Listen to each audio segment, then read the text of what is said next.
¿Usted sabe cómo se le conoce a la ciudad de Holguín? La ciudad de los parques, La ciudad de los parques. La ciudad más limpia. la ciudad natal de Calixto García y de Fidel y de Raúl que nacieron aquí. Cuando se fundó fue la ciudad de San Isidoro, de San Isidro, algo de eso.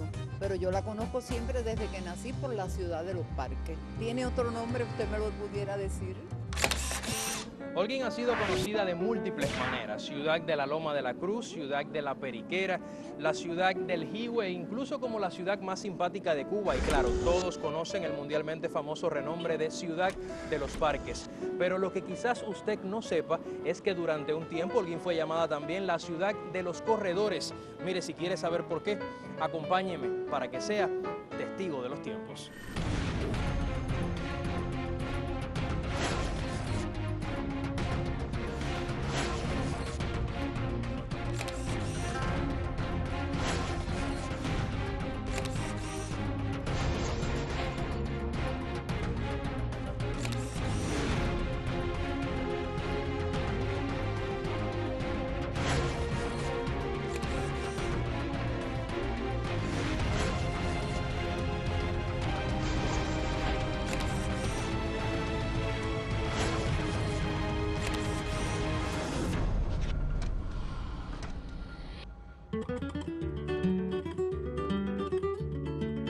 Que las plazas más importantes de la ciudad de Holguín estén rodeadas por corredores no es obra de la casualidad, sino que forma parte del apego a las leyes de Indias de 1523, que así lo dictaron para la Plaza de Armas, hoy nombrada Calixto García.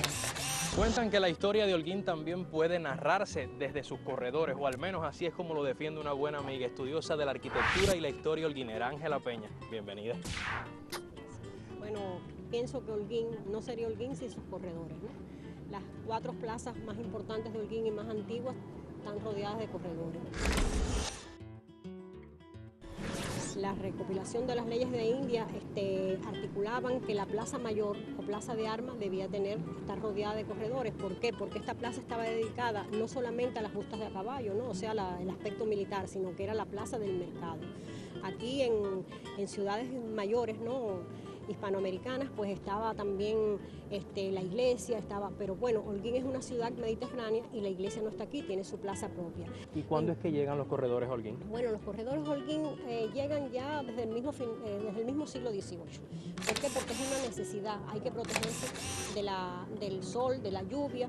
Además, es una forma también de aislarse un poco de la calle, de la tierra esa, de las calles, de los carruajes, de toda una serie de cuestiones, ¿no?, desfavorables para la vida urbana.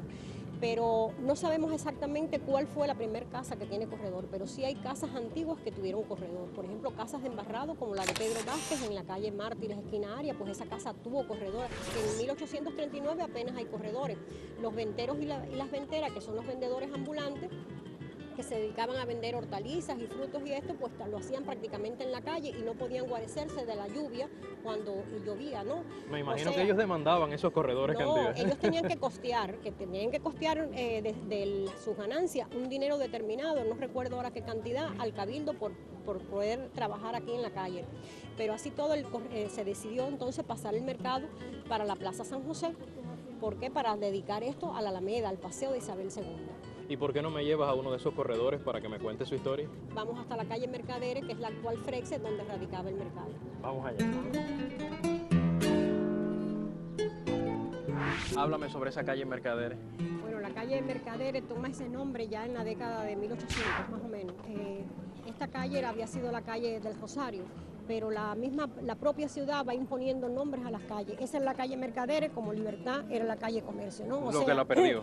Lo que los perdieron y ya van cogiendo las calles, los nombres que se le va dando a principios del siglo XX, la de los patriotas, ¿no? Pero si era Mercaderes es porque estaba lleno de venteras y venteras. Estaba lleno de venteras y venteras. Independientemente de que te decía que había muy pocos corredores. Por ejemplo, lo que es la Periquera, que vemos ese corredor, eso es a partir de 1860.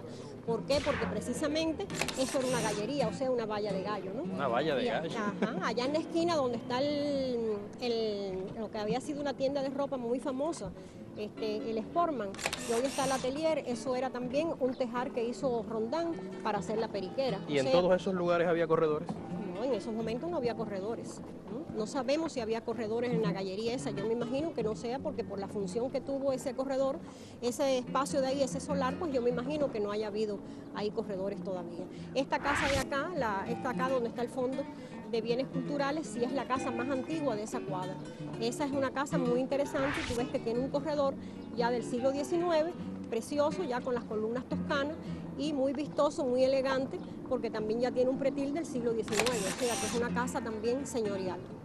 Ahora, me decías que la época, que tiene un estilo digamos que racionalista, ya viene también con ese corredor que está marcado justamente en ese estilo arquitectónico. Sí, mira, aquí los corredores tienen una integridad arquitectónica urbana valiosísima, ¿no? Porque independientemente de la época en que fueron construidos, se fueron integrando a esa, como si la recopilación de las leyes de India todavía estuviera vigente, y estos estilos modernos hicieron su corredor también porque era una necesidad, y además un arquitecto como aquellos arquitectos, Rodolfo Socarrá, Columbia y eso, pues eran gentes increíbles, eran tremendos arquitectos y sabían que había que diseñar eso. Con proyección de futuro. Con proyección de futuro.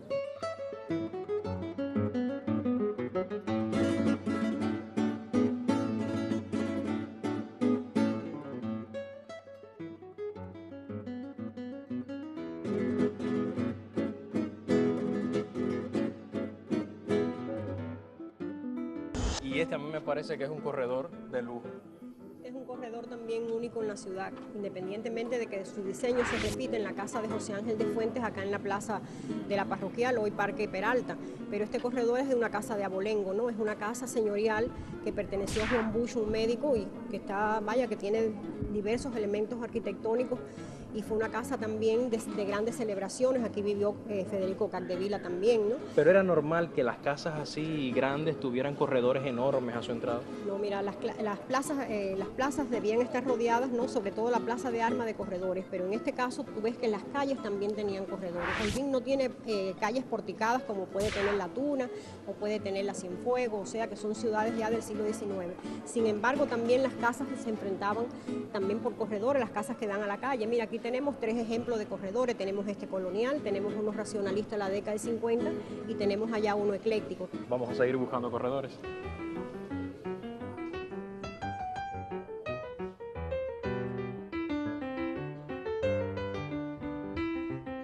Ángela, ¿y qué es lo que distingue a este corredor entre cuantos existen aquí en la ciudad? Bueno, este corredor es único. Este corredor rememora los primeros corredores que se construyeron en la ciudad. Pocas personas conocen que la plaza de la Parroquial llegaba hasta aquí, hasta la calle Miró, que era la antigua calle San Diego, hasta de aquí, ¿no? Y cuando tú vienes de Los Caballeros, precisamente el corredor antecede a la calle, o sea, se expresa hacia la calle. ¿Por qué? Porque los corredores no se hicieron junto con la casa, sino que los corredores después se solicitaba una autorización al cabildo y se autorizaba, ¿no?, la construcción de ese corredor. De ahí que muchos documentos digan cómo precisamente estos corredores protegían la plaza de los 4 vientos, ¿no? O sea, son cosas interesantes de esa época. ¿Qué significa eso? Quiere decir, bueno, que no estaba la plaza expuesta, ¿no?, a las inclemencias del tiempo, ¿no?, sino o sea, a la lluvia, al aire, se protegían de cierta medida la plaza, ¿no? Pero también este corredor es único en cuanto a elementos arquitectónicos, ¿no? Las primeras casas de Holguín estaban alineadas a las calles, ¿no? Eran de embarrado y teja, de embarrado y guano. Y estas casas ya fueron construidas posteriormente, ¿no?, ya como incorporando, ¿no?, las necesidades que tenía la Cuba, ¿no?, de protegerse del clima. Y estas casas, bueno, pues ya tenían que hacer estos corredores hacia el frente, hacia la calle, ¿no?, para protegerse del sol y la lluvia. Pero yo sé que el pie derecho de madera, digamos que no es una casualidad arquitectónica, ni mucho menos aquí. No, claro, el pie derecho de madera, todos los corredores en un primer momento fueron de pies derecho de madera. Cuando vamos a los documentos, ninguno era como los vemos hoy, ¿no? Ya posteriormente se van incorporando la otra tipología de corredores, pero esta es una columna. En las casas principales se hacía ochavado, ¿no? O sea, no se dejaba las esquinas de la madera, sino se hacía ochavado y se le ponía ese elemento allá arriba arquitectónico, decorativo, ¿no?, que es la zapata entre la viga y esta columna de madera. ¿No quedan muchos aquí así? No, que va, nada más queda aquí. Hay en patios interiores, quedan los piederechos de madera en muchos patios interiores, y también en la plaza del mercado también queda otra casa que tiene piederechos de madera. Estratigráficamente la ciudad fue reponiendo, ¿no?, en distintas épocas los inmuebles, y se da un fenómeno inclusivo donde vemos que cada época está representada en estos corredores, en estas construcciones que dan aquí al parque.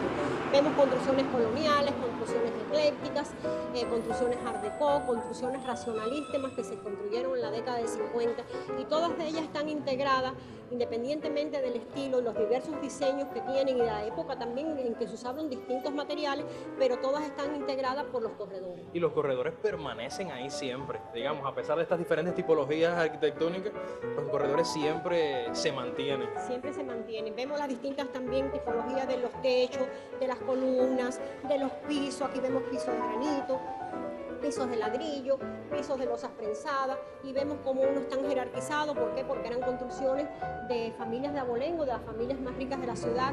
Otros ya son eclécticos de principios del siglo XX, ya dedicados sobre todo, eran casas familiares y ya en la época del 30, del 40 se convierten en comercio. Pero todo eso le da una integralidad a la ciudad, al centro de Holguín, que es el Parque Calixto García, que es el foco más importante comercial y cultural de la ciudad. Decimos que es el corazón de aquí de la ciudad. Hemos hablado mucho sobre el pasado de estos espacios y de cara al futuro, ¿qué me dirías? Bueno, de cara al futuro es una necesidad imperiosa la conservación y la protección de estos, sobre todo de los más antiguos, de aquellos de pies derechos de madera que están degradados por la falta de mantenimiento y el paso de los años. Mira qué hermoso se ven los corredores, mira, para Holguín, qué prestancia le dan a la ciudad cuando están restaurados. Corredores que cuentan la historia de ciudades como Holguín, ya lo hemos visto, y que al mismo tiempo definen en buena medida una parte de esta historia que hemos contado hoy y que usted ha recorrido junto a nosotros, siendo testigo de los tiempos. ¿Me acompaña, Sandra?